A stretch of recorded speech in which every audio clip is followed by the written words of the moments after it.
Entonces vamos a dar comienzo a esta segunda reunión de poemas compartidos. Tenemos una tercera reunión, recuerden, para el 19 de marzo. La organizadora y alma mater de esto, Berta Bilbao, se hace cargo a partir de este momento de la presentación de los invitados de hoy. Lamentamos la ausencia de uno de los participantes, pero bueno, su esposo está delicado y es comprensible. Esperemos que pueda estar con nosotros en otra oportunidad. Entonces, adelante, Berta, y muchas gracias por tu esfuerzo y por tu tarea. Bueno, gracias especialmente a vos, Celina Lertora, que sos la iniciadora de estos grupos, de este grupo de poemas compartidos, y además tienes a tu cargo la institución, el FEPAI, que es la Fundación para el Estudio del Pensamiento Argentino e Iberoamericano, y también Fundarte. Así que te agradecemos muy especialmente el espacio que concedes para este grupo de poetas. Me parece que hay que aprovechar cualquier circunstancia para hacer conocer a nuestros poetas. Bueno, en primer lugar voy a presentar a Sebastián Antonio Jorge, que como todos saben es narrador, dramaturgo, crítico literario, periodista y poeta. Bueno, tiene una cantidad de libros escritos y su último poemario es Cartas de Otoño, en que hace una compilación de sus poemas más importantes de los últimos años. Como ensayista ha rescatado la obra de escritores importantes, porque ha trabajado con la obra de escritores que han pasado al olvido, y esa forma de rescate me parece de una generosidad impresionante. Lo mismo sus comentarios periodísticos que han llevado a hacerse conocer a los poetas argentinos, a los compañeros, a los de nuestra generación, que estamos tan descuidados y tan poco considerados en esta sociedad. Bueno, no voy a hacer una presentación demasiado exhaustiva porque ya se va a publicar en Fundarte, según me dijo Celina, que el currículum de todos, tal cual lo mandaron, se va a publicar, y cada uno de ustedes tiene página web, así que no hay necesidad de repetir las presentaciones. Así que, Sebastián, te vamos a escuchar. Luego de que des tus poemas, te vamos a invitar a que hables un poco de tu poesía, y después todos los aquí presentes pueden dar una opinión. Vamos a cambiar un poco la estructura de las veces pasadas, porque hacíamos primero leer a todos los poetas, pero me parece que se pierde la espontaneidad que debe tener la oralidad, porque al leer varios poetas con distintos estilos y distintos tipos de poemas, después es más costoso hacer una crítica o un comentario de lo que se ha escuchado. Así que después de que Sebastián presente sus poemas, lo dejamos que hable un poco, no diría arte poética, porque considero que la arte poética, cuando uno fundamenta por qué motivos escribe la poesía, es un escrito que se debe hacer casi al finalizar la obra literaria y no en la mitad de la vida. Así que te dejamos, Sebastián Antonio Jorge, para hacer que des a conocer tus poemas. Buenas tardes a todos. Gracias, Berta. Gracias, Celina. ¿Me escuchan? Sí. Sí, se escucha bien. ¿Me escuchan ustedes? Sí, se escucha perfecto. bien. Bueno. Bueno, estoy en la casa de Pedro Leguizamón, en el mismo lugar. Durante 40 años se reunieron poetas y músicos acá en el mismo espacio, en un primer piso, en la calle Marconi, en Mar del Plata. La verdad que es una emoción enorme compartir este momento. El poemario que voy a leer es Extrema Gemens. y tiene un acápite de Oliverio Girondo. Solo con mi esqueleto, mi sombra, sin deseos de irme ni ganas de quedarme a vivir otras noches de persuasión de los días.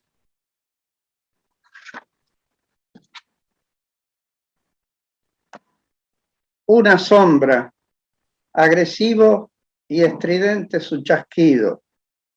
De pronto un frío súbito emergente, lo que va quedando de uno. Los niños traviesos no saben qué pasa. Indochina es un país muy lejano. La Guerra Fría continúa. Hay que aceptar la cuota de existencia despojada, con los ojos de 1000 trenes de distancias desiertas, inquilinos silenciosos, fatigados.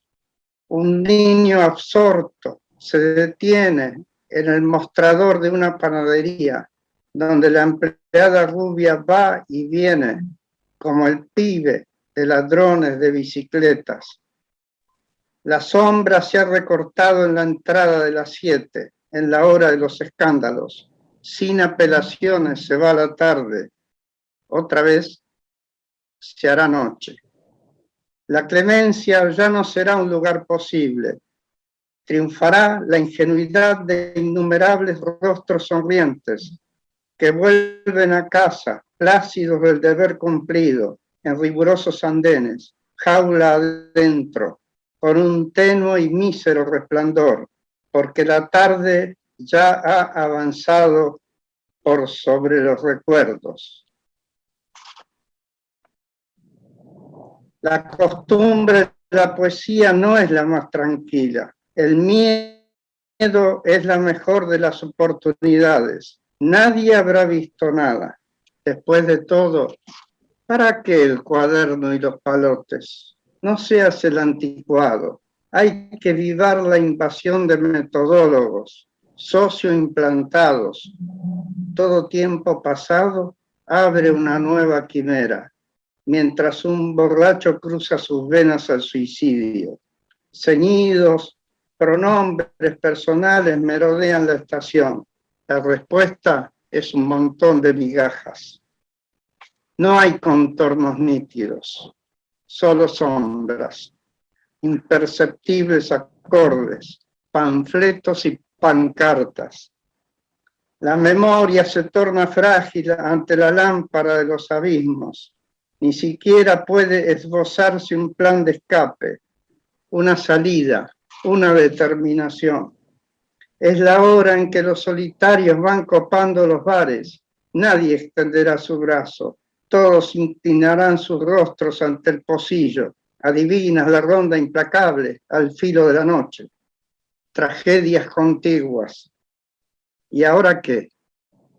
¿Acaso viajamos o vivimos empujados desde el crepúsculo, campo, casi noche, costados inyectados de osamenta, campanas de peculiares estaciones de ida y vuelta, Doncelar, Korn, Adrogué, naturaleza muerta al borde del último límite? Vienen contigo los desfallecientes esperpentos de la plaza, el pibe, la rubia. El hall central de la estación ha desplegado la pantalla. Puedes encontrarte con Totò, o Gina o Pietro Germi. A la noche le toca inaugurar el espectáculo del mundo. El jet set avanza su impertinencia. La noticia, el escándalo, van forjando la galería de olvidados. Pedantes ideólogos diametralmente opuestos conjeturan ambiguas victorias y los trenes del sur portan infinitos sueños. Hurley, Lanús, Banfield, el vaivén de la marea humana siempre va. ¿Crees contemplarlos tras tu lente intelectual? Eres uno más. La marea te espera y hará pesar sus razones. No importa si nadie se acuerda de La Angustia, la novelita que te regaló Mallea, una tarde gris, en la fragata de Corrientes y Libertad. Jadeantes van las sombras hacia el sur, ¿y qué? Extrema Gémenes, títulos, orden alfabético, cámara lenta, slide, nada. Muchas gracias. Bueno, muy bien, Sebastián, muy bien. Bueno, ¿qué nos puedes decir de tu poesía en general? Ahora, si quieres de esta poesía o de otro tipo de poesías que hiciste, porque sabemos que tu poesía ha sido comentada en una universidad brasilera, la Universidad Uninorte, por una profesora que hizo una licenciatura o un doctorado, quiero decir, sobre una de tus obras, especialmente la poesía dedicada al lunfardo. Pero háblanos de tu poesía, después charlamos un poco entre todos porque todos los presentes te conocemos.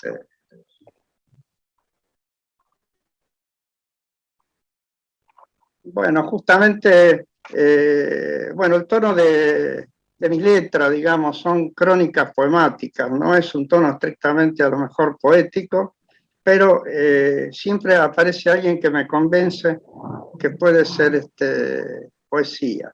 Cuando yo estaba enseñando, tenía una cátedra, 22 horas de cátedra en el Colegio Nacional Sarmiento. En el turno vespertino escribí estos poemas, a mediados de 1980. Y una alumna de latín muy prolija siempre venía con el diccionario Spes, y yo leía estos poemas en un café al lado del Teatro Cervantes, iba con ellos a tomar café, a comer algo, y bueno, ella me dijo, profesor, póngale a estos poemas Extrema Gémenes. Y así quedó, Extrema Gémenes con el último aliento. La obstinación siguió con este poemario. Cuando fui a Puerto Rico en el 91, lo leí en el Pen Club con el poeta Matos Paoli y la poeta Arminda Arroyo Vicente, se obstinaron a hacerlo publicar y después de 8 o 9 años lo mandaron a España y salió esta edición. En España en la colección Mirtos, 2001. Posteriormente, la obstinación creció gracias a una profesora brasileña, Denise Scolari Vieira, y lo publiqué dentro de este tomo Cartas de Otoño. Y por último, como gran cabezadura, publiqué Extrema Gémenes, que un poeta italiano, Federico Corbinelli, me lo tradujo en el 2019 y lo publiqué bilingüe, a una edición bastante bien, digamos, estéticamente, con una contratapa de Virginia Segret Mouro, una profesora en letras, banfileña, querida amiga, una gran poeta, que escribió, les leo 4 o 5 renglones. Un poeta mira, recuerda, reflexiona en la estación de Plaza Constitución, y entonces la infancia y la melancolía, el juego, la antigua fascinación con el cine, y también el mundo con sus guerras, la crueldad, la indiferencia, la miseria, la tristeza, y sus poetas en la ciudad en sombra, Buenos Aires y el sur. El tren del sur, esa burbuja de todos los fracasos y de todos los sueños. Esto escribe esta chica muy generosa sobre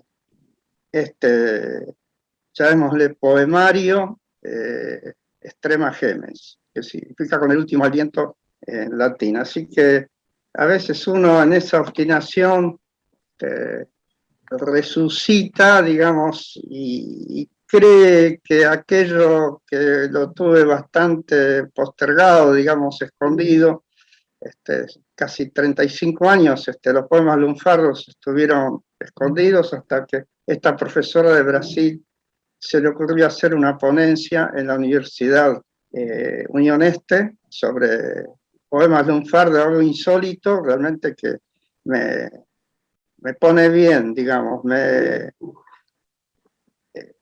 pone contento pensar que aquellos poemas de los años 64, 65 que yo leía en la Casa del Tango pudieran ser reflotados por esta profesora brasileña. Así que bueno. Bueno, creo que no tienes, tienes una gran satisfacción porque has obtenido los premios más importantes acá en la Argentina, ¿no? Has obtenido la faja de honor de la SADI, también has obtenido el premio nacional Esteban Echeverría, que otorga gente de letras, y un diploma del Instituto Literario y Cultural Hispánico, el diploma embajador Rubén Vela.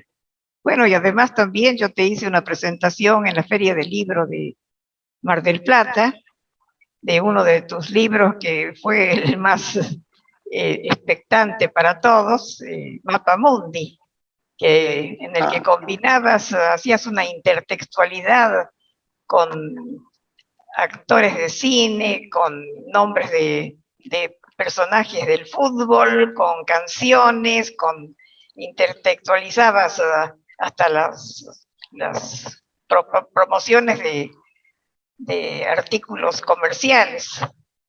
Bueno, vamos a dejar que... Realmente... Sí. Sí, ha sido muy generosa, Berta, la verdad, con todas estas nuevas generaciones de poetas, de narradores, de ensayistas, una generosidad enorme y bueno, lo que a mí concierne realmente desde el 2008 prácticamente, escribiste sobre contemplar estas travesuras Mapamundi contra las cuerdas, y uno se anima entonces a publicarse, como decía Cortázar, ¿no? Publicarse y después tratar de no leerse bicarbonato, decía después. Pero bueno, yo la verdad que estoy contento. Es un momento muy especial de mi vida. Estoy acá en la casa de Pedro Leguizamón, ahí veo a Cristina Larice, estuvimos compartiendo, me está esperando también Susana Cataño en estos días para verla, y la verdad que sentirse acompañado por las poetas, por los poetas, bueno, acá está Osvaldo también, que siempre tiene alguna palabra, o Braulio, que lo veo ahí en el sur, y uno sentirse acompañado de esta manera, anima a reeditar o a publicar o inclusive a hacer algunas modificaciones, aunque prefiero dejar, sobre todo con los poemas de Lunfardos, virgen, lo que escribí en 64, 65 hasta el 68, que ingresé en Mariano Acosta. Ahora Carlos Berbelia se le ocurrió hacer un prólogo sobre un poemario que tengo escondido, Valvanera Sur, que está dedicado a Poa y al querido Cayetano Semborain. O sea que son los amigos que reavivan ese fuego que de pronto o de golpe quedó medio ahí apagado. Bueno, Sebastián, te agradecemos la participación y damos ahora... Si alguien me quiere hacer... Sí, si quieren hacer alguna pregunta o decirle algo a Sebastián o expresar algo que les haya interesado. Ahí está Osvaldo, que quiere decir algo. Hola, buenas tardes a todos y hola Sebastián. Hola, querido amigo. Un gusto escucharte, como siempre. Yo tengo una pregunta y es la siguiente. Vos has escrito, la verdad, un abanico de géneros. Y mi pregunta, una pregunta casi trivial, pero yo nunca te la hice.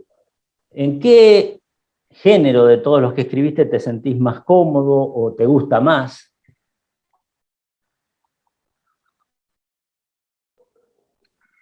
Sí, realmente yo me siento cómodo prácticamente en todo lo que todo lo que enfrento, digamos, lo que encaro. Por supuesto que la característica de narrador, el rótulo, quedó marcado ya, sobre todo en el 81, cuando gané el premio Pen Club, que se habían presentado varios monstruos de nombre. Bueno, la categoría, entre comillas, de narrador, desde ahí hasta ahora, prácticamente me caracteriza, y es el género por antonomasia en el que yo me siento más cómodo. Por supuesto que está el ensayo. Bueno, el ensayo también de alguna manera es un trabajo de imaginación sobre la imaginación, y estas travesuras, estas crónicas poemáticas, yo lo había denominado así, son como también como ejercicios, ¿no? Desafíos un poco íntimos, catarsis, historias de vida, historias de la noche, un poco también de la bohemia, también con los escritores, con Banasco, Januzzi, bueno, los poetas, Hamlet Lima Quintana, Tejada, bueno, una serie de poetas que tuve la gloria de conocer, que también en algún momento me animaron. Así que son varios periodos, querido Osvaldo, y te agradezco la pregunta. Realmente, bueno, la categoría de narrador es lo que más me caracteriza y en lo que me siento más cómodo. Muchas gracias, Osvaldo. Bueno, Osvaldo, ahora te vamos a dar la palabra a vos porque tengo miedo que se nos pase el tiempo. Así que, bueno, Osvaldo Rossi es uno de los poetas más reconocidos, diríamos, por sus pares últimamente, y de esa generación, obviamente, porque es un poeta joven, a pesar de que se hace el grande, el de mayor edad, pero es muy joven. Bueno, él tiene una carrera universitaria, no quiero decir cuál, porque él es fundamentalmente poeta y eso me lo recalcó. Así que, bueno, escribió muchísimos libros de poesía, es lo que más le gusta, la poesía. Y bueno, me colabora también en la diplomatura, donde vamos a dar un seminario de poetología, donde se va a estudiar la poesía de los autores contemporáneos, fundamentalmente la poesía de él, la poesía de Emil García Cabot y de otros grandes poetas, y también están invitados, por ejemplo, Teresa Palazzo Conti, y bueno, está también dentro de la diplomatura, está Silvia Ruth Fernández Caria, está Braulio Senda, Lidia Risotto, que es mi profesora adjunta de la cátedra de la diplomatura en teoría y producción literaria.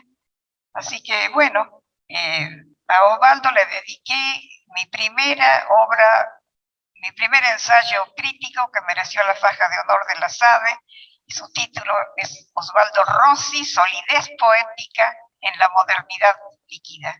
Pero ya ese ensayo ha quedado, podríamos decir, relegado en el tiempo, porque Osvaldo ha publicado muchos libros posteriormente, así que tenemos que hacer, junto con la gente de la diplomatura, vamos a hacer una revisión de ese ensayo y vamos a ampliar los temas y vamos a trabajar en los campos semánticos que maneja Osvaldo Rossi en su poesía.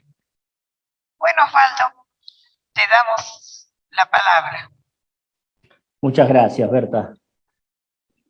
Bueno, voy a leer 4 poemas. El primero dice así: La gota que cayó de la rama llegó al suelo antes que a esta página. La luz de una estrella, aún la más próxima, partió hace años de su origen. El verdugo comenzó su tarea mucho antes del golpe mortífero, y la ola trajo una espuma que ha cambiado desde entonces.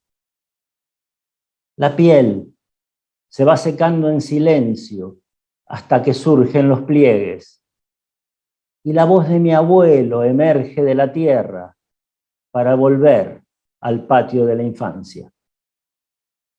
Estoy seguro de que el hombre de Vitruvio olvidó sus errores en la mente de Leonardo, y que este viento impiadoso llega de quién sabe qué territorios.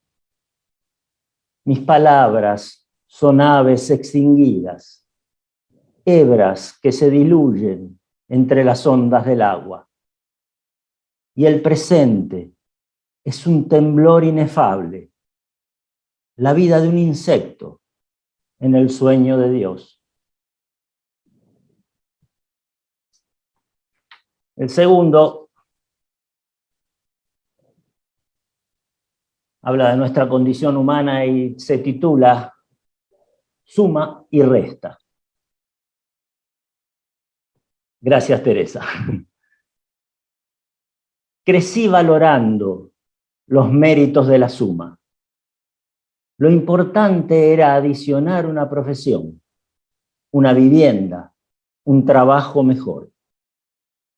Las columnas tenían importancia cuanto más altas. La cantidad de ladrillos era un indicio de la solidez de los muros. Y así los años, y así la vida.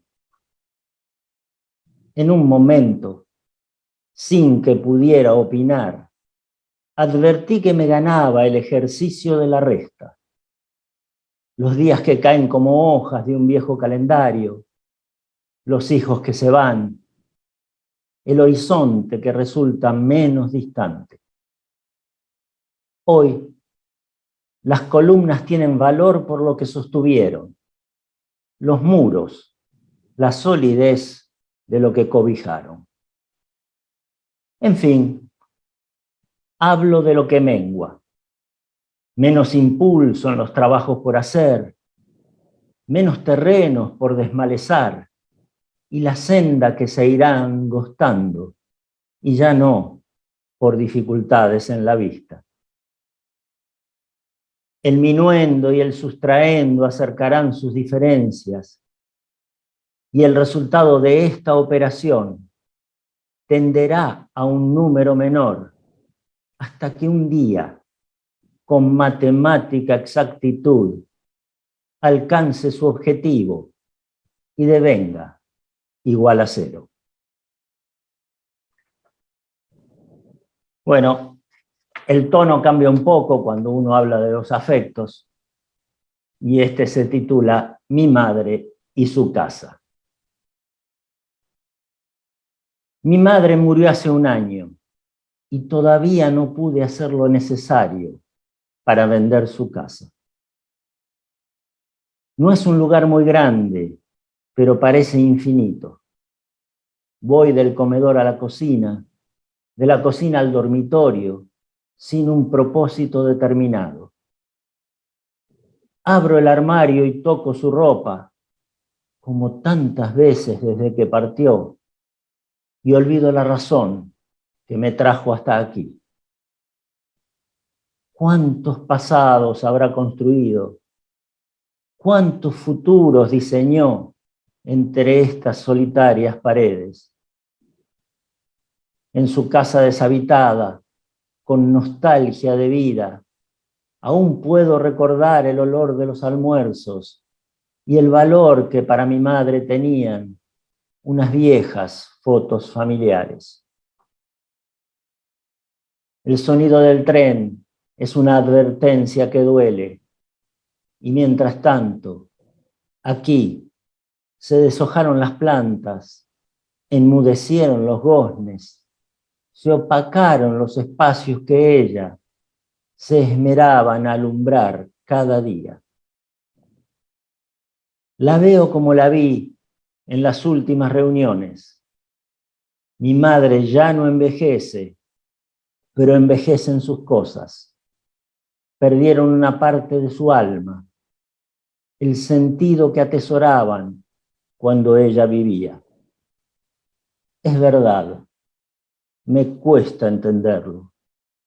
Mi madre murió hace un año y yo no sé qué hacer con su casa. Bueno, y termino con el poema que da título a esta Lectura de mi parte. El hombre que camina por los techos es un hombre de fe. Un navegante sin instrumento ni estrellas, un jinete sin corcel que viaja en las alturas. No teme resbalarse ni salir despedido por un huracán. No repara en los peligros del cielo, ni del sol que enceguece, ni de la tierra que lo llama con insistencia, ni de la tentación y su canto de sirenas. Anda por allí, con sus pies que recorren los tejados, y los brazos que se elevan, y las manos que intentan acompasar el aire. Algunos le advierten que se va a caer, que baje. Le prometen victorias, coronas de laureles, títulos honorarios, condecoraciones con los pies en el suelo. Otros tantos le piden que se remonte, que vuele, le ofrecen alas y helicópteros, turbinas, naves para surcar el espacio exterior. Pero él quiere solamente caminar por los techos. Muchas gracias. Entonces, Osvaldo, te decía que ahora tendrás que hablar de tu poesía, de lo que te parece lo más importante. En primer lugar, me ha sorprendido el título que pusiste a esta presentación, El hombre que camina por los techos, y que es el título de uno de tus poemarios. Bueno, el título es impactante, es decir, que siempre despierta una gran expectativa. A ver, ¿qué te propones? Porque tu poesía, a mi entender, es una poesía del pensamiento, es decir, que detrás de las imágenes y detrás del ritmo y de la musicalidad que se exige a toda poesía, hay ideas fundamentales, ideas filosóficas, como decía Steiner, es una poesía del pensamiento. Bueno, si el título despertó mucha expectativa, lamento la decepción posible de la explicación. El título y el poema, en realidad, lo que dice es lo siguiente. Cualquier poeta o cualquier artista, en realidad, se enfrenta siempre a la situación de qué hay que escribir y cómo hay que escribirlo, o cómo ejercitar el arte en el caso de que sea otro el arte que ejerce el artista, ¿no? Y en ese sentido, siempre, no faltan nunca las voces que instan a dejarse volar. Tenés que volar, como una invitación a salirse de lo cotidiano, cosa que está muy bien. Y por otro lado, tenemos las voces de grandes poetas que se oponen a ese hay que volar, y tenemos el caso de Wallace Stevens, que dice, por ejemplo, la poesía pierde vitalidad si se aleja de lo real. Es decir, de lo cotidiano, de los objetos, en el ensayo que él habla de esta frase que acabo de citar, se refiere a hacer poesía con lo cotidiano, con los objetos de todos los días, ¿no? Y entonces uno se encuentra entre ese dilema, volar y hablar de cosas que están más allá de la tierra, o hablar de lo cotidiano desde otra mirada. Y entonces yo pretendí en mi poemario, en ese poemario, escribir a medio camino de ambos lugares. Por eso el hombre que camina por los techos es una metáfora, ni a ras del suelo, ni muy en el aire, ¿no? Ni muy arriba. ni alejado de la realidad, ni completamente inmerso en ella. Así que bueno, de eso se trata. Seguramente Celina diría el justo medio aristotélico, ¿verdad, Celina? Sí, sin duda, sin duda. Sin duda, o el justo camino medio de los budistas. Perfecto. También una de tus preocupaciones ha sido el tiempo en la poesía, es decir, cómo haces el tratamiento del tiempo. ¿Por qué te ha preocupado tanto esto del tiempo? Eso es bueno, el tiempo en la poesía es una constante, a lo largo es un tópico ya a lo largo de la historia de la poesía. Así que, digamos, todos los poetas tienen de alguna manera una preocupación por el tiempo, ¿no? Y todos escribimos de alguna forma o a lo largo de los años sobre el tiempo con sus variaciones. El problema fundamental que yo encuentro es que los poetas estamos demorados, retrasados con respecto a las más recientes, digamos, hipótesis, teorías e incluso algunos resultados experimentales sobre el tiempo. Y por eso mi preocupación, mis ganas de escribir sobre el tiempo desde otro punto de vista, ¿no? De todas maneras, me parece... Para no dejarlo así en el aire, sí. Todos escribimos y consideramos al tiempo como una línea continua que se remonta desde el pasado remoto hacia un futuro incierto. Es una línea continua que va del pasado al futuro. Bueno, en realidad, el tiempo visto de esa manera es una invención humana.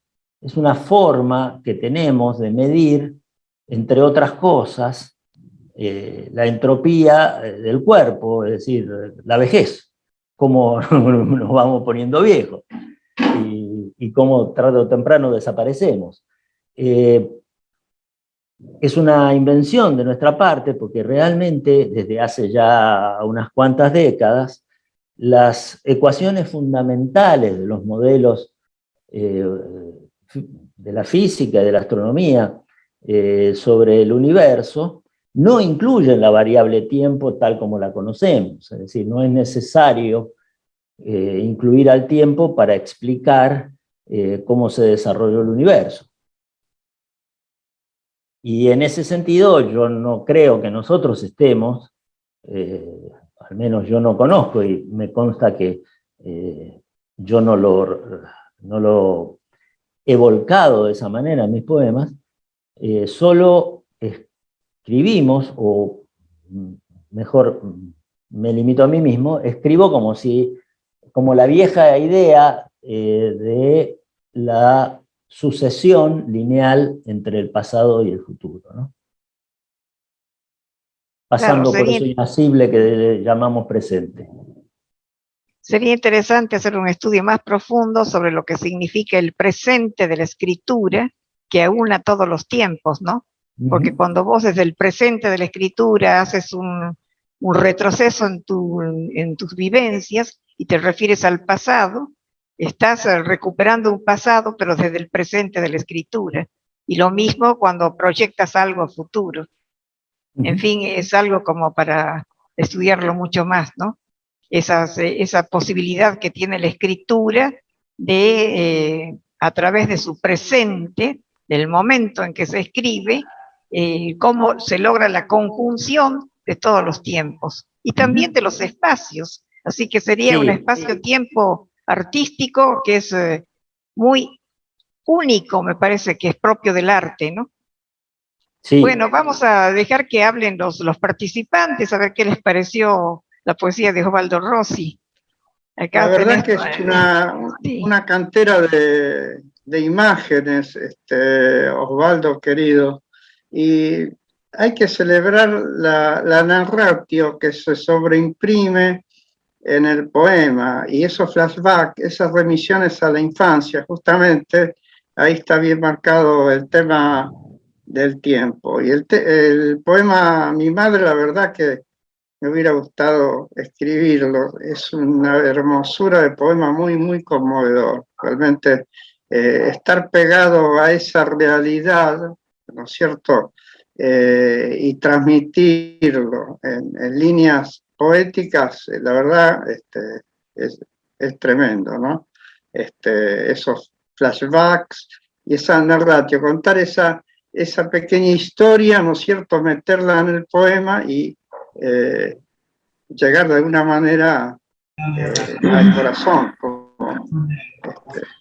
La verdad, excelente, Osvaldo. Gracias, Sebastián. Muchas gracias. Gracias Osvaldo. Yo también quiero agradecer porque toda tu poesía me gusta mucho, me llega al corazón, pero justamente has leído algo que siempre recuerdo y esos poemas son muy buenos y están muy, muy fijos en mí, los tengo muy claros y cada vez que los lees te vuelvo a agradecer que lo hagas.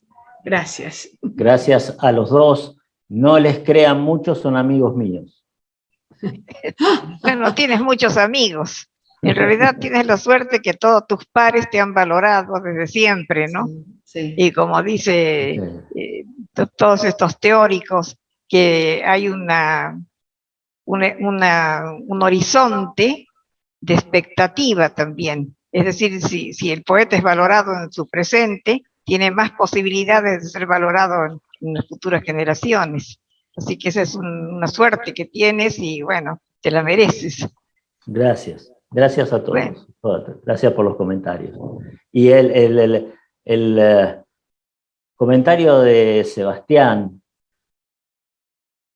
hecho así al pasar, tal como a mí me hubiera gustado escribir ese poema, entre comillas, la verdad que es un comentario que, como yo lo he sentido muchas veces, sé que es un elogio muy grande. Así que muchísimas gracias a todos y Sebastián, gracias por ese elogio. Bueno, vamos a Yo continuar. quería decir algo, Sí, tanto quería comentar como muy yo brevemente. somos muy sinceros y Yo sé. Quería comentar muy brevemente el poema de la madre. Me resultó interesante porque indudablemente es un ejercicio de duelo, pero al mismo tiempo hay dos aspectos que me llaman la atención. Uno es el tema de lo sensible de las cosas dejadas por el muerto.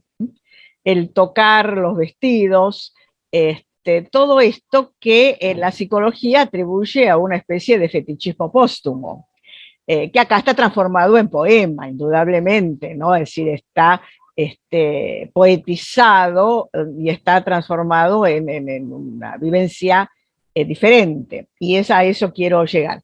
Y el otro punto interesante es la casa. Una casa de la cual se habla con cariño, pero al mismo tiempo con una cierta imposibilidad de hacerse con ella, porque no sé qué hacer con ella. O sea, una duplicidad sumamente, psicológicamente muy interesante, ¿no? A mí se me ocurre que esto es real, o sea, que esto es biográfico. Pero también se me ocurre que está mediado por la necesidad de hacer de esa vivencia un acto estético. Y este es el tema que yo quería comentar, ¿no?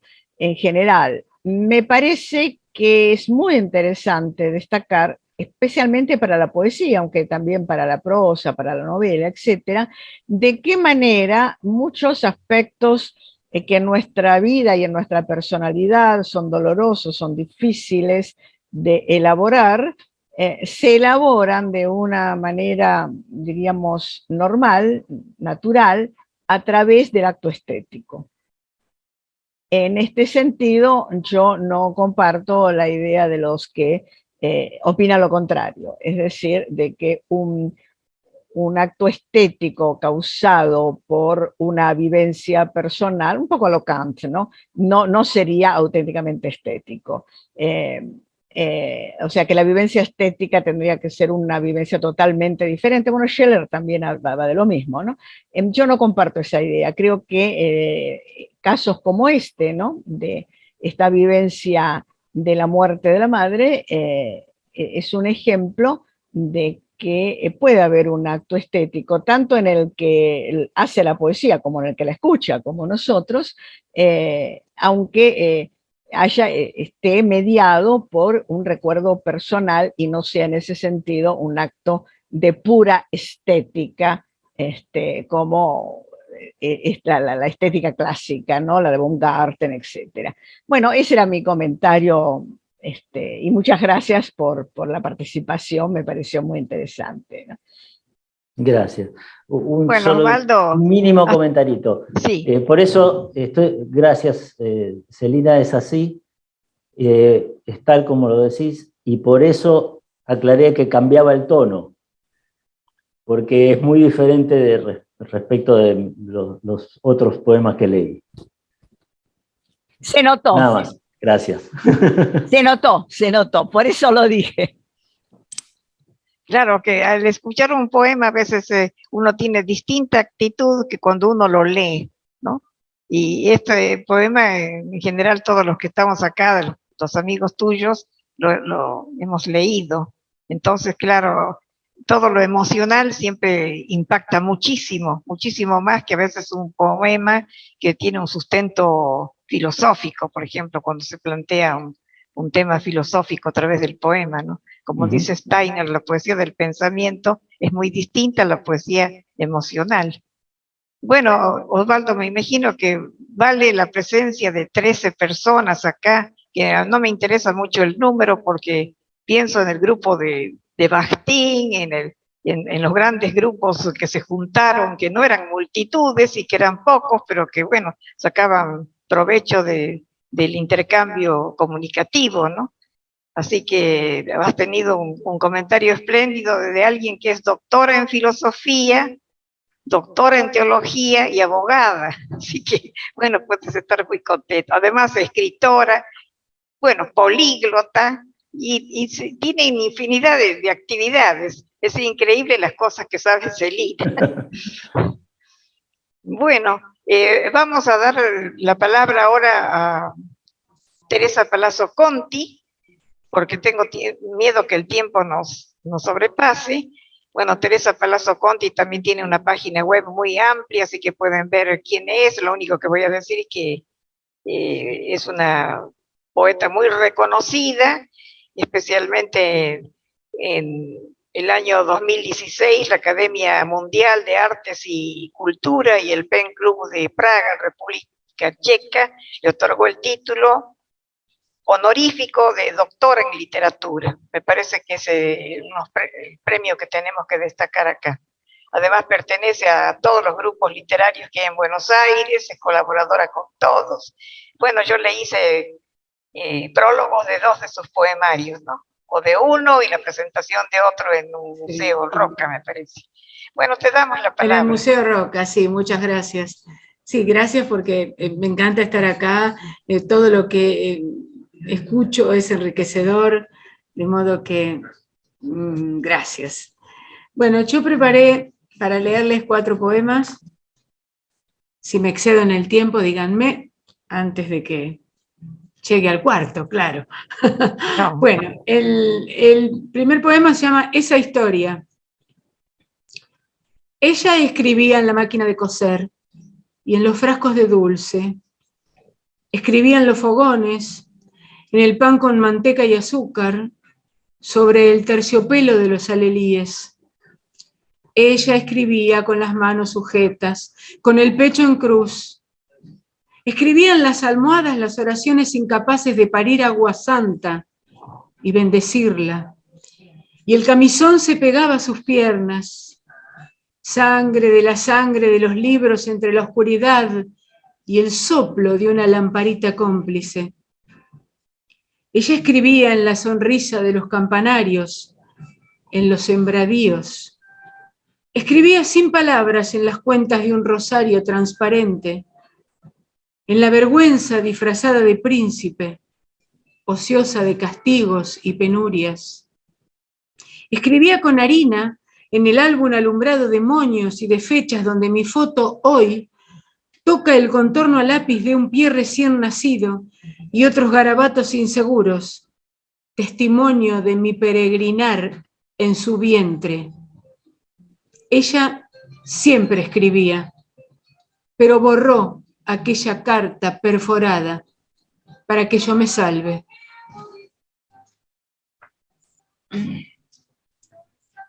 Este poema se llama Rumor de siesta, tiene un acápite de José Luis Frasinetti. El acápite dice: se necesita ser árbol. Con ser hombre no alcanza. Tropiezan las manos en la tierra. No hay ungüento que se mezcle con la fiesta del agua. Se incendia la razón y los recuerdos han firmado otro pacto. No alcanza con ser río de fe. Atardecen plegarias, se desgajó la música que construía el poema y en las rodillas del perdón una maqueta enrojecida esboza el gesto impío. No alcanza con ser surco, secreto, insomnio vivo, ser mayúscula. Y no son suficientes el hueso, la carne, la nostalgia. No alcanza con ser hombre. Se precisa ser árbol para tocar la luz.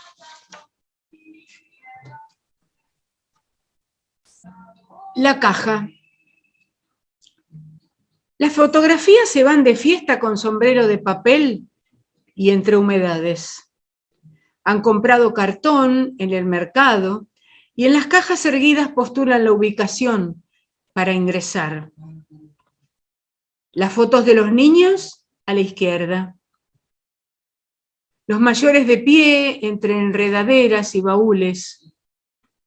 Hay casas perforadas y se ríen de todas las aberturas en blanco y negro. No se ve el pan nadando en los tazones tristes. Hay que lavarse las manos y oler la leche humeante.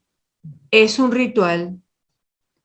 Los abuelos sentados, solemnes, las uñas cortas de las mujeres sobre el hombro protector, largas las faldas y huérfanas las penas, crucifijos de adioses en las manos.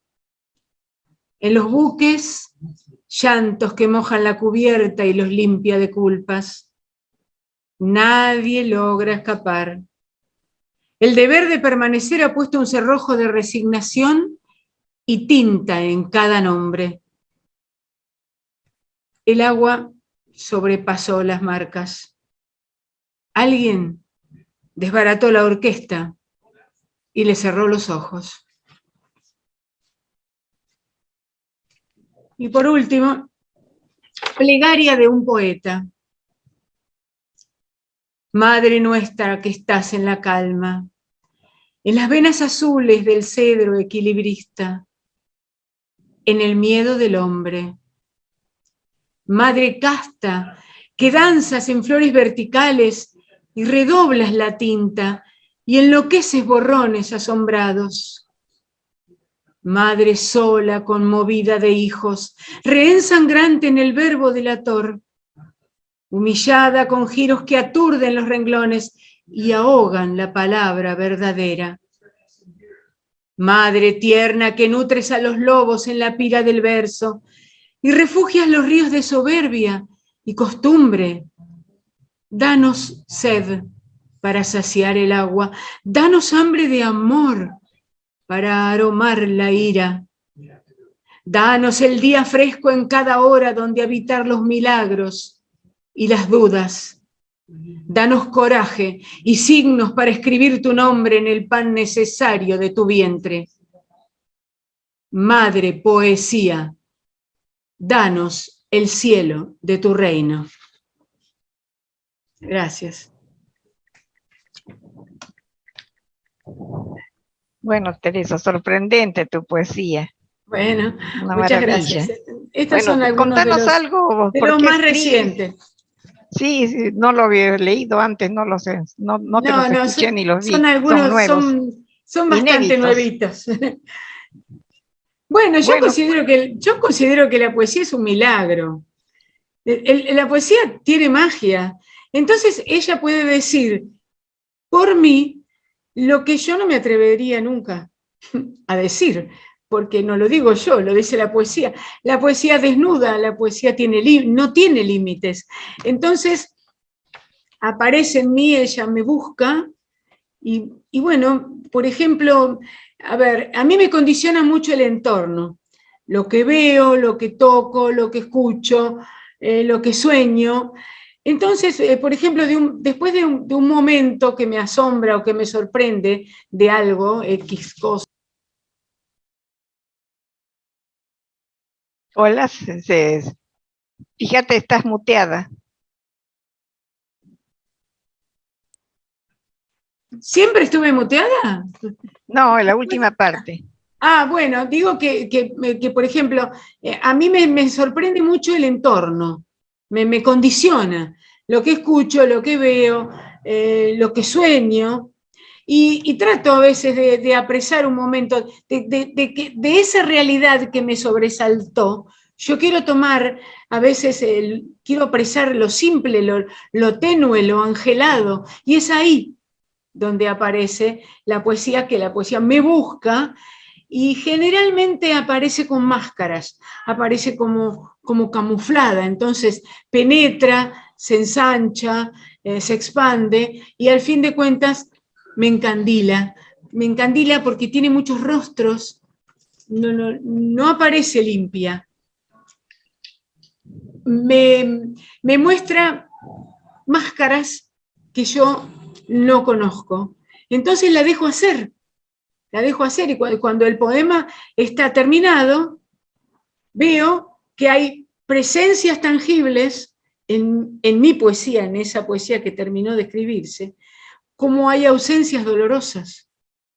Y ahí es donde me encuentro con que el poema está terminado, y de eso se nutre mi poesía. De todo lo que me rodea, de lo que veo, de lo que sufro, de lo que siento, y aparece así como escucharon ustedes. Por eso siempre pienso que estoy condenada a ella. Ella llega a mí y se impone, y yo no puedo hacer nada. Ahí estoy, me entrego. En mi libro más reciente, que se llama Antes del equinoccio, que le debo a Osvaldo la palabrita equinoccio. No, creo que fue el antes o el después. Estuvimos conversando si iba a ser antes del equinoccio o después. Y bueno, al fin fue antes. Y en el último poema de este libro, que se llama Poeticidio, el poema, dice: soy poeta creyente, condenada. Así me siento. Bueno, muchas gracias. Muchas gracias, Teresa. No, por favor. No sé, bueno, voy a darle paso ahora a Silvia Ruth, porque después podemos conversar. He visto que hay muchos chats que son muy interesantes, que me gustaría que los verbalicen oralmente, pero le damos ahora la palabra a Silvia Ruth Fernández Caria, que está en París ella. Así que en este momento está en París, y bueno, muchísimas gracias por compartir. Y es diplomada en teoría y producción literaria, y también diplomada en literatura infantil y juvenil. Y bueno, ha participado en numerosas antologías, y bueno, acá nos colabora también en el Boletín de Letras, porque la he designado colaboradora en el boletín junto con Osvaldo Rossi. Bueno, Silvia Ruth, ¿querés exponer tu poesía? Sí, ¿me escuchan bien? Sí. Bueno, antes que nada, un agradecimiento enorme a Fundarte, y el abrazo que aún te debo dar, porque no te conozco físicamente, a Berta, que muy, muy agradecida, porque Berta sigue creyendo en mí, y de hecho me da temor cerrar hoy el día, porque van a quedar desilusionados, porque no tengo nada que ver con el valor y el nivel de poesía que tienen los que han leído hasta ahora, así que les pido que me perdonen anticipadamente. Abro el paraguas antes de que llueva. Eliminado este escollo inicial, entonces paso a leerles mis poemas. Desazón iluminada. Larga desnudez de soles confunde la mirada. Las sombras desaprenden la vida caminada, hasta que pálidos desafíos insinuados y transparencias de velos acometen y se redimen en el cielo. Al fin se hacen palpables y alunizan en la mano inquieta que solitaria espera. El segundo poema se llama Tu ausencia tiene. Tu ausencia tiene el vacío de las llamadas que ya no hago, la sorpresa frustrada de las flores acunadas por el canto de las calandrias en el jardín de la playa. Tu ausencia tiene la suavidad de tu cabello sutil, el sabor de mis lágrimas. Tu ausencia no pasa, la lleno de cosas. Tu ausencia queda y me abraza fuerte, con el amor que nos une desde siempre.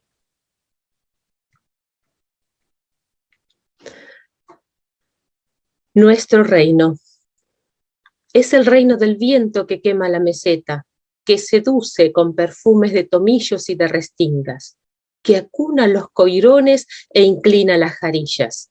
El viento es vida. Es el reino del mar, hogar de ballenas, orcas y pingüinos, defendido por pedregullos indomables y huesos blanquecinos. El mar es vida. La meseta árida regala azules cauces en escondidas quebradas, vergeles de arenas y de sauces, primaveriles nirvanas. El agua es vida. Es el reino de los hielos, de los bosques de la cordillera, huellas del antaño y de otros mundos. El sol, testigo de antiguas eras. Es el reino donde el alma se encamina por trazos que se alejan en el horizonte infinito y quedamos avasallados por la repentina conciencia de la nimiedad de nuestro ser mortal. Y el último poema es Estemos despedidos. Estemos despedidos cada día, que a la señora le encanta hacer sorpresas y nos puede reclamar en un suspiro. Estemos en amor con los que amamos, que nos lleve ya dichos de lo que queríamos decir, lo más listos que se pueda, con besos y abrazos dados, con hebras de nuestro tiempo repartidas y abundantes sonrisas entregadas. Estemos despedidos, que la señora nos llevará sin cita. Caprichosa decidirá el dónde y el cuándo. Estemos despedidos, que de nuestra prontez somos dueños. Saber que llegará, creer que llega. Estemos despedidos, que de eso somos dueños. Silvia, Ruth, como no te conocen, quiero que hables un poco de vos, porque en una temporada estuviste en Moscú, después ahora estás en París, eres arquitecta, así que muy extraño todo esto de tu currículum, así que hablarnos un poquito de vos, de dónde vienes, de qué parte de la Argentina, porque partes de la Argentina, ¿verdad? Y lo que aspiras con tu poesía, qué quieres transmitir, en fin, lo que quieras decirnos de tu poesía. Perfecto. ¿Me escuchan bien ahí? Sí. Bueno, soy Nick, que quiere decir nacida y criada en la Patagonia. Los patagónicos decimos así.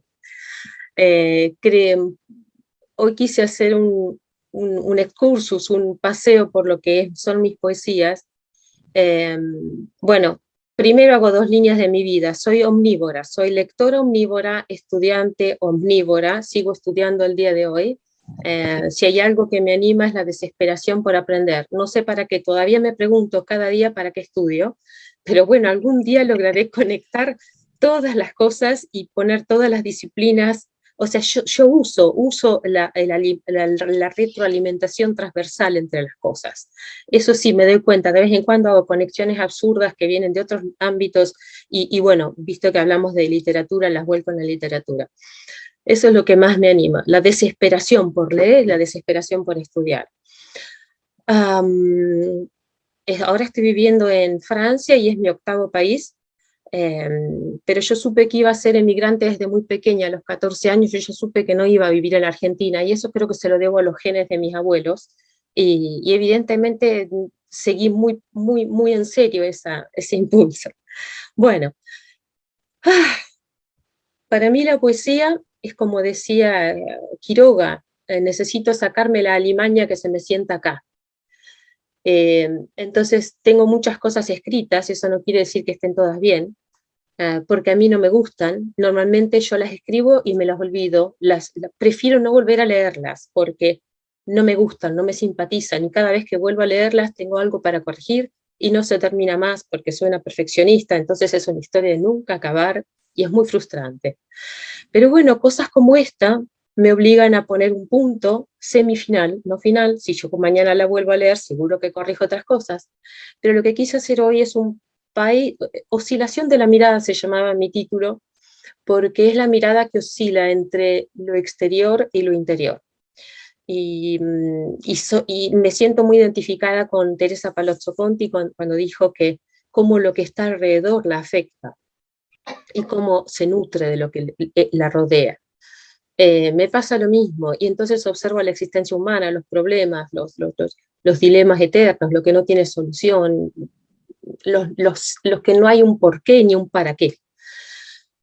Entonces, y en mi poesía yo sufro, yo no hago como Poe, que se sienta ahí con un método y escribe y prolija, y que la métrica y que la rima y que esto, y científicamente decide que su público va a ser aquel, y el tema más que el cuervo, por ejemplo, ¿no? Entonces lo que dice, lo que va a afectar más a la gente es que sea un tema dramático, cómo se obtiene con el amor y el amor que muere.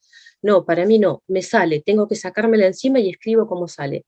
Y creo que por eso voy a usar alguna de la técnica del Sebastián Antonio Jorgi, porque eso de la crónica poética me gustó mucho, no sabía que existía, y yo tengo algunos poemas que no encuentran no encuentran forma, no encuentran un traje que ponerse.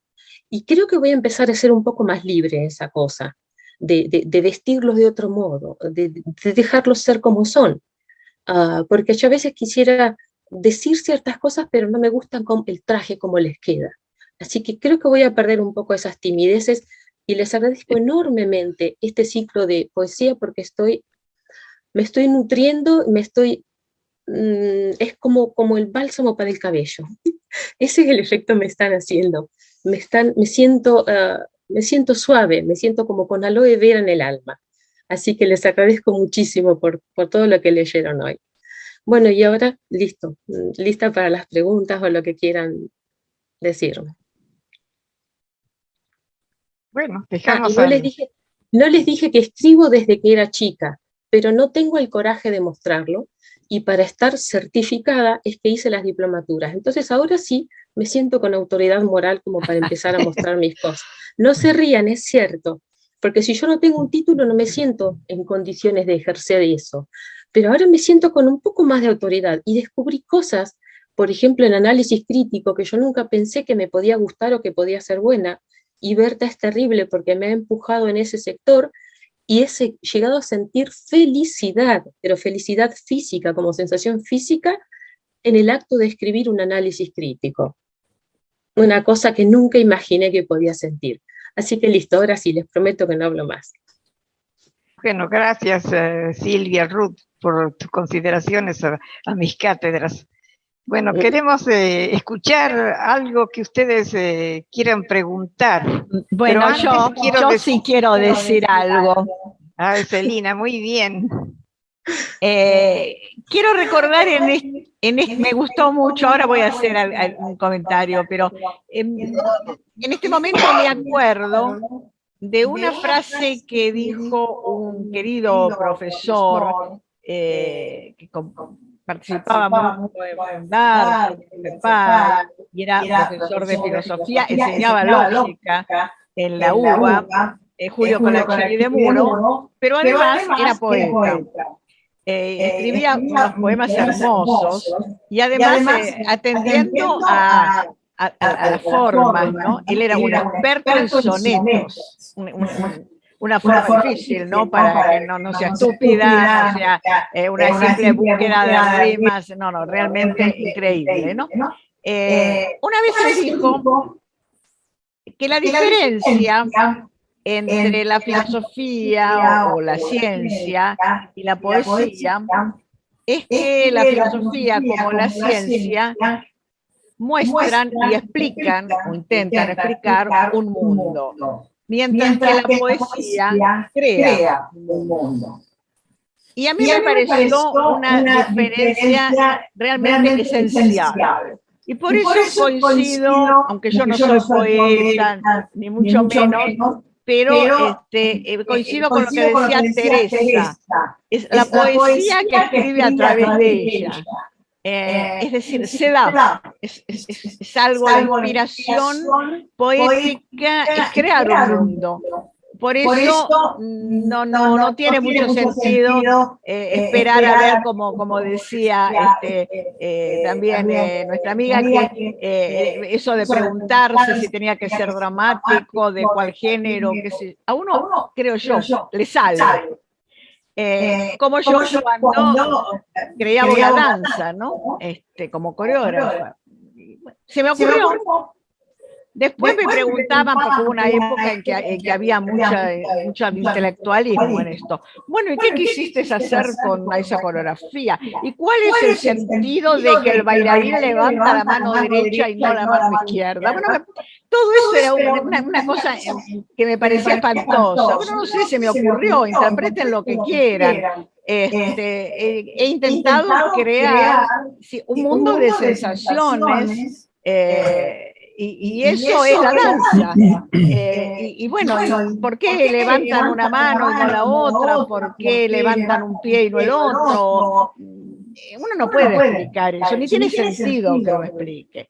El creador crea, y en todo caso el analítico, el estudioso, el crítico son los que hablan y opinan y hacen teoría. Así que por eso me gustó muchísimo, y lo quiero decir, esa poesía, la última de Teresa, la plegaria del poeta, ¿no? Me pareció hermosísima, ¿no? Es decir, ¿qué es lo que uno le puede pedir a la madre poesía? Y que nos conceda su reino, es decir, que nos conceda el ser capaces de hacer una poesía, no de explicarla, no de contarla, no de enseñarla, sino de crearla. Bueno, y también quiero decir que el último poema que escuché me pareció fantástico. Sin ofender a nadie, fue el que más me gustó de todo lo que escuché esta tarde.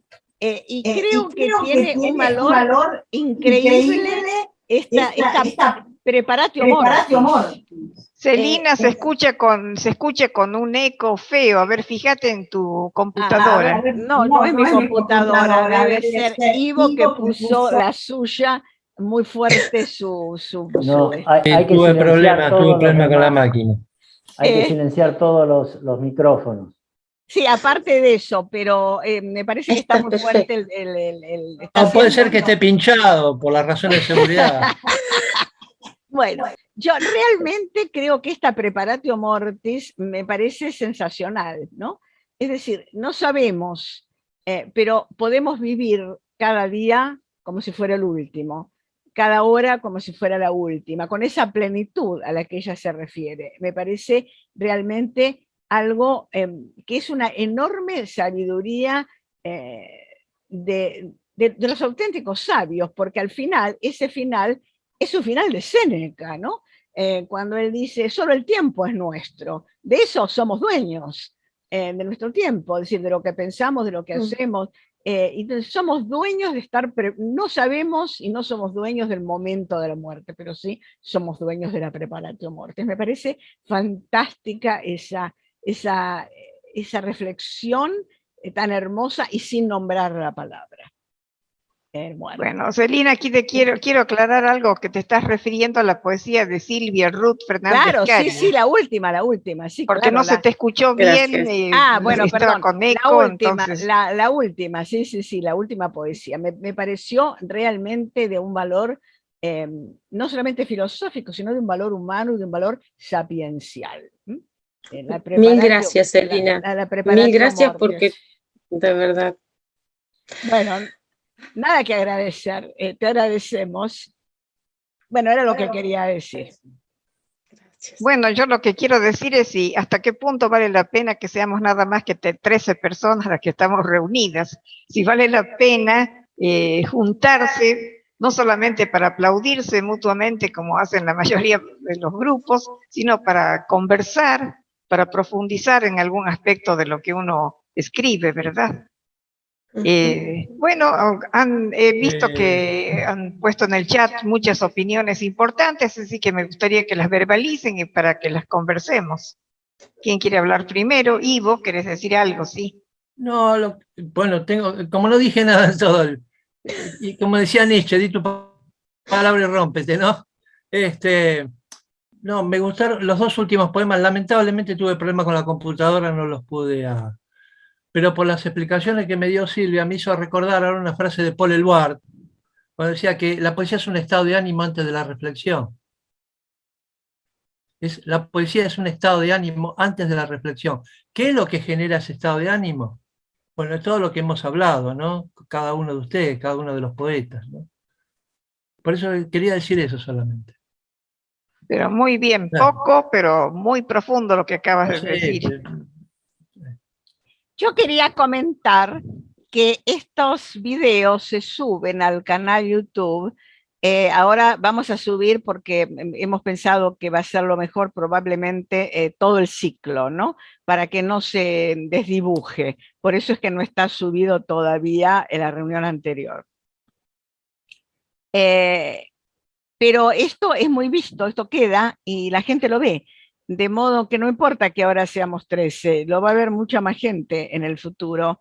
Y me parece que eso también es importante, ¿no? Lo que sí veo que la gente en general es remisa a dejar comentarios, en que se pueden dejar, ¿no? Así como en el chat que se ha hecho ahora, también en el YouTube. Así que es una costumbre que tenemos que adquirir, ¿no? Vemos un video, nos gusta o no nos gusta, nos parece esto o lo otro, dejar el comentario en el chat del video y el autor cada tanto lo va a mirar y seguramente va a compartir o no lo que le dicen, pero le será útil. Quería comentar eso solamente como una pequeña respuesta a la preocupación de algunos de que, bueno, esta segunda reunión tuvo la mitad de los participantes que la primera, o un poco más de la mitad. Bueno, no sabemos por qué, tal vez las vacaciones, etcétera, pero de cualquier manera es válido, ¿no? Yo creo, parafraseando al Evangelio, que donde hay 3 reunidos para hacer poesía, o la dama poesía está presente. Bueno, gracias, Celina.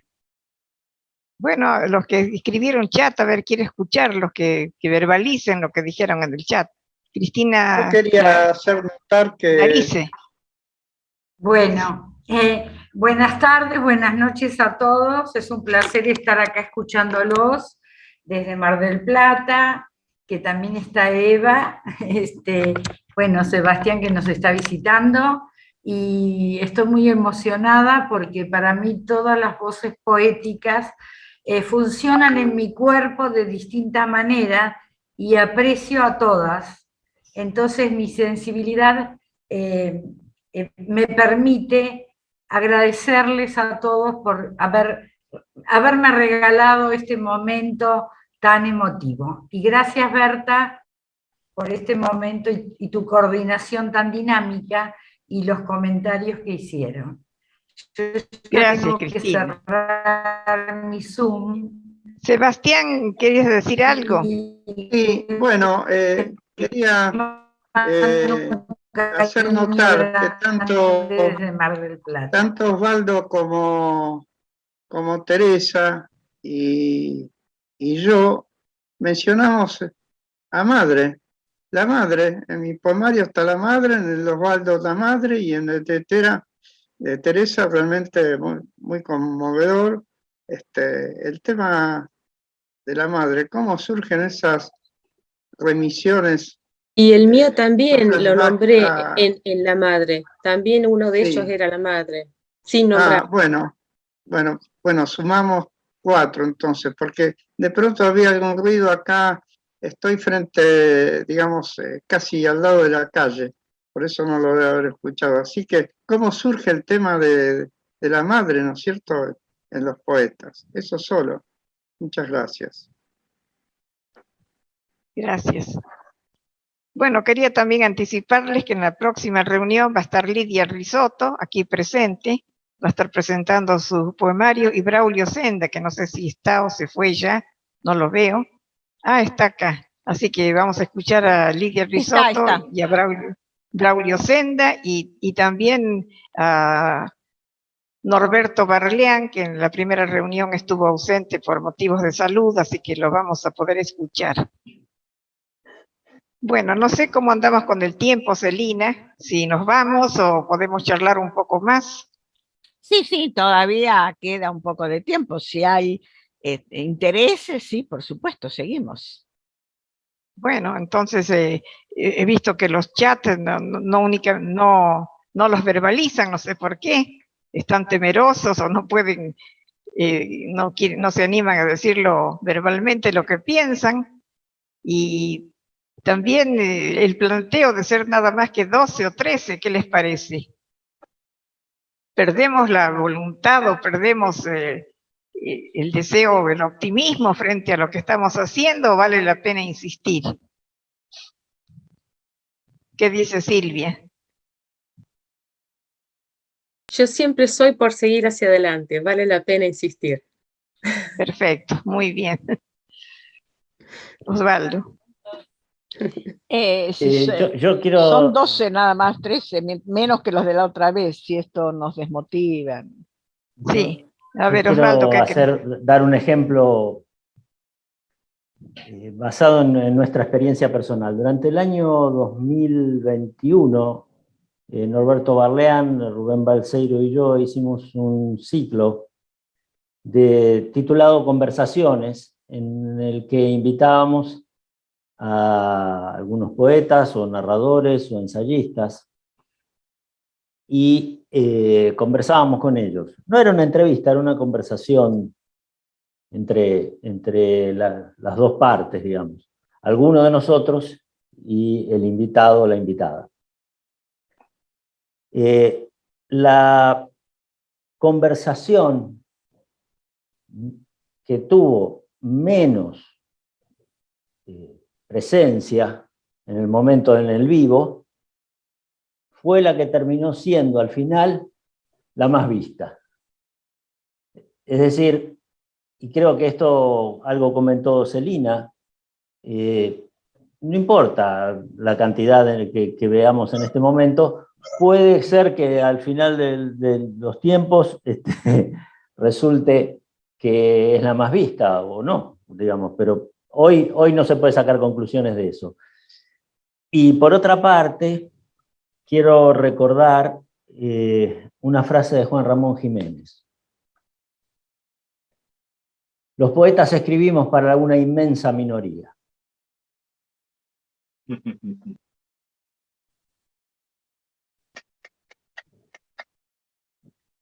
Pero como dije en el ensayo, es la solidez frente a la modernidad líquida, ¿no? Como dijo Bauman. Es decir, en esta época en que todo se diluye, todo es evanescente, todo es fluido, la poesía aporta algo muy sólido.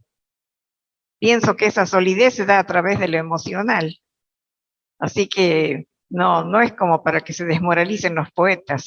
Además, los poetas siempre tienen interlocutores distantes, nunca saben cuáles son sus verdaderos interlocutores. A veces tienen la suerte de tener interlocutores próximos, pero en general son interlocutores muy distantes.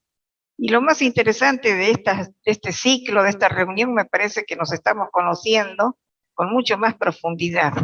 Así que es obvio que vamos a mantener el ciclo y vamos a seguir a Celina en todas sus propuestas, que son de lo más diversas.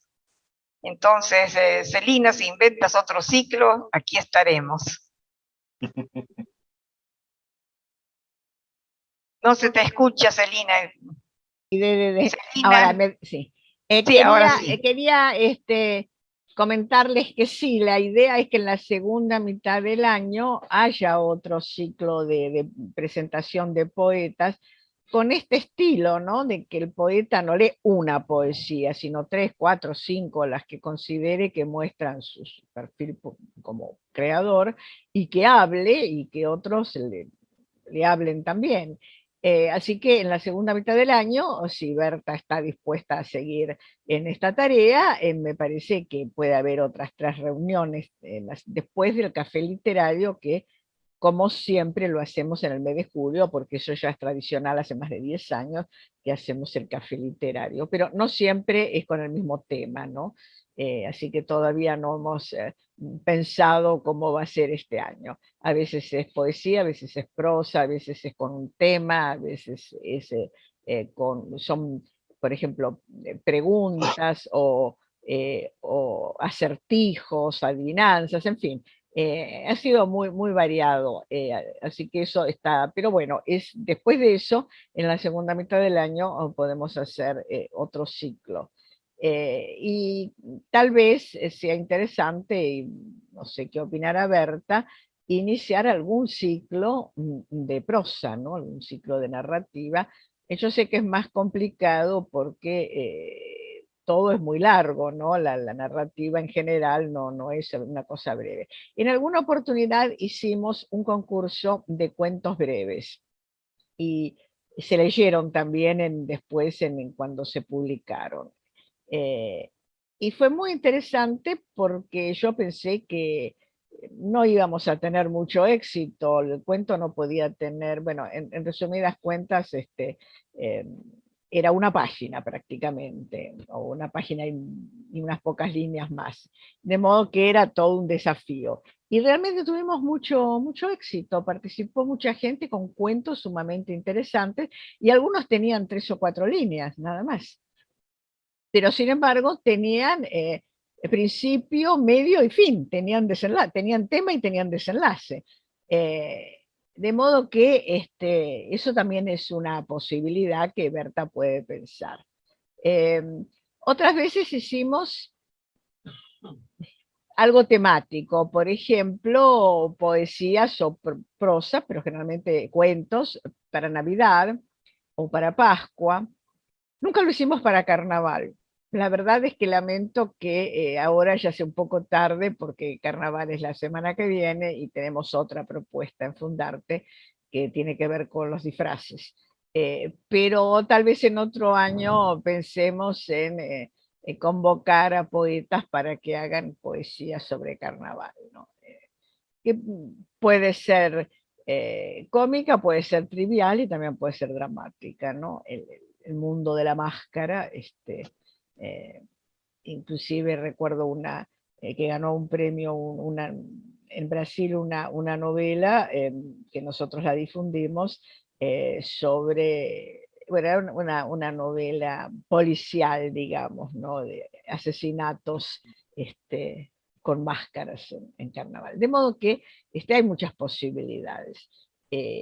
Lo importante, creo, es que haya buen ánimo, que haya onda, ¿no? Que la gente participe si tiene ganas, no que se sienta obligado, como a veces nos sucede en los aspectos académicos. La gente se siente obligada a participar porque necesita hacer currículum, necesita tener un crédito académico y entonces participa. Pero no le interesa en el fondo discutir ni profundizar, eso se nota.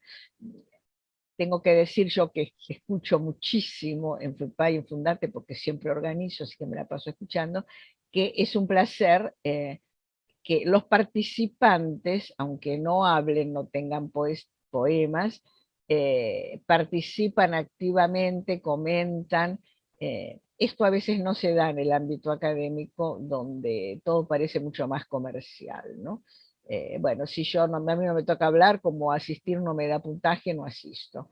Y si asisto porque me obliga mi jefe o mi jefe de cátedra, pero pongo por eso ahora se usa exigir que las personas estén frente a la cámara, ¿no? Porque si no, lo que hacen es dejar abierto digamos, el Zoom y apagar el ojo, la cámara y se van.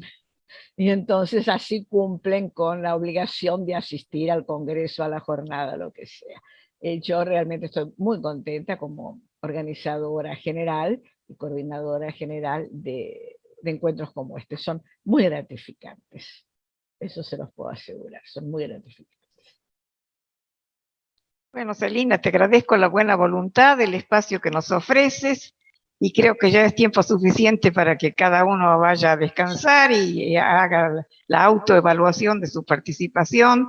A mi juicio, todos excelentes, distinto tipo de poesía, con una excelencia increíble, y además los comentarios han sido muy medulares, muy sustanciosos, y bueno, lo más importante en este caso es compartir y salir de una especie de anonimato, porque los poetas en realidad son muy poco comentados a nivel universitario.